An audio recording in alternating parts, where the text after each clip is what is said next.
Hello，大家好，我是 Matt，这是一个非常简短的一个开头介绍。然后，这个是 Eric Holmes，首席的单人剧情的设计师的访问。感谢 EA 让这一切发生，然后非常非常荣幸能够代表我们亚洲的说中文区的社群。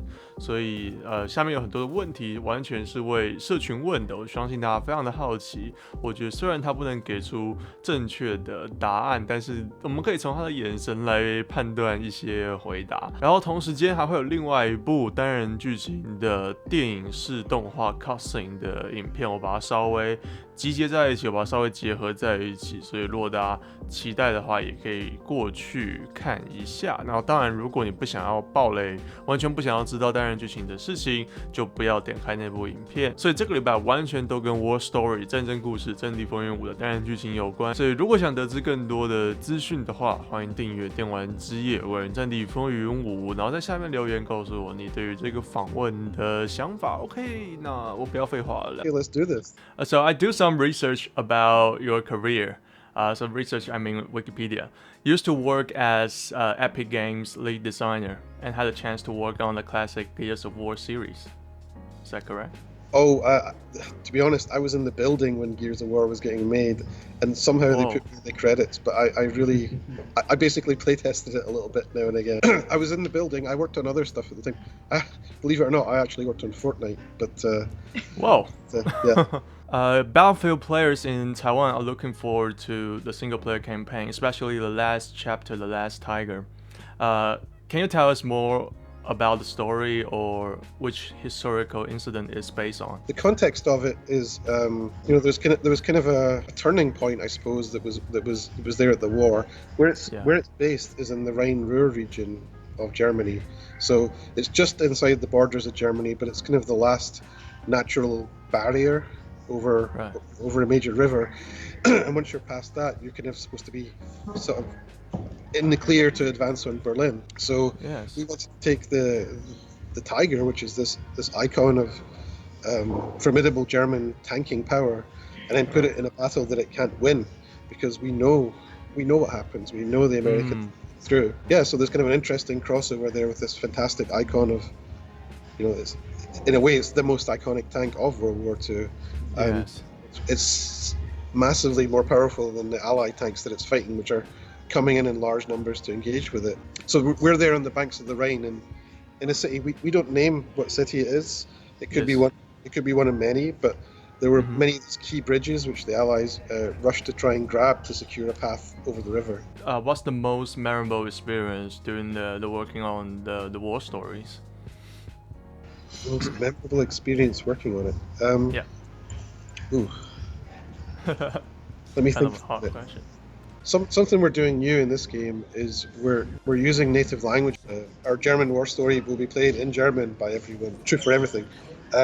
So we have one French, one English, one German, one Norwegian story.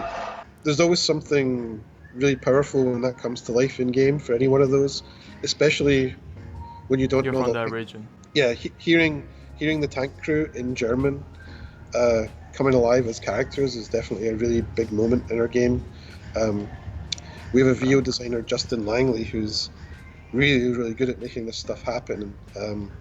He was the same role on last game, so he had all the tank experience with Through Mud and Blood, where he scripted these amazing dialogues between all the crew members as you're playing.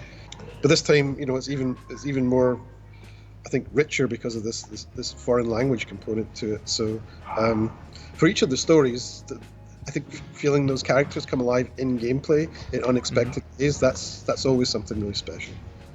Well, the future free updates of Tides of War, where it continues to add more chapters to the war stories. Can you tell us more about that? I can only talk about the stuff that we're showing here today, unfortunately. So Tides of War is definitely going to offer a bunch of stuff, but I'm not a spokesman for Tides of War, so unfortunately I can't officially say anything on that today. Yeah. Through the World War II timeline, then is the Pacific part of the world of the war. Can you see that the Pacific theater make into like the war stories, the single player? Would you like that?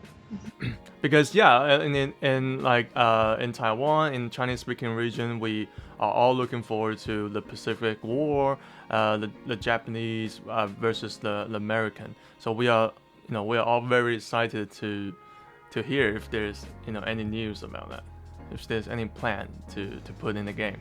Well, I'm really glad you're enthusiastic about it, but I can't actually comment about anything other than what we're showing here today, unfortunately. Right. Okay. It's all right. Why DICE choose like the war stories that is not very familiar? Yeah, it's not like Omaha Beach. It's not like Stalingrad. It's not something like very iconic. Why you make this choice? That's a great question. Yes. So why do you think those things are iconic? Yeah, because like all the movies, and there are lots of movies and video games already, talking about it, already done it, and it's on the history book. You just answered the question there yourself. Other movies have done it. So what we wanted to do was to show people something new. World War II is absolutely vast. It is diverse. It is full of incredible human experiences, highs, lows, amazing human achievements, and horrifying human achievements. DICE, we all really wanted to go to World War II, but we've no intention of remaking a game we've already made, or that someone else has. I think with Battlefield 1, we managed to bring something that was quite new to people, and when they first saw a Mark V tank, or they played Storm of Steel, or they got to ride a horse in Battlefield, it was all new, right? And the excitement was, wow, that's great. I haven't done that before. So you can't do that when you go back to Omaha Beach. You can't. It's the opposite of new. It's the familiar experience. Maybe it's new to bring it to Battlefield, but it has been done. So I think you answered the question yourself. We wanted to explore more of the war. There's a rumor on the internet saying the reveal trailer is supposed to be Tom Hardy as a narrator. It's not supposed to be the reveal trailer that we know. Is that true? I don't know anything about that, so to that. But it sounds cool. Tom Hardy, didn't someone make a movie about that? I'm on him. Have you ever had a dream that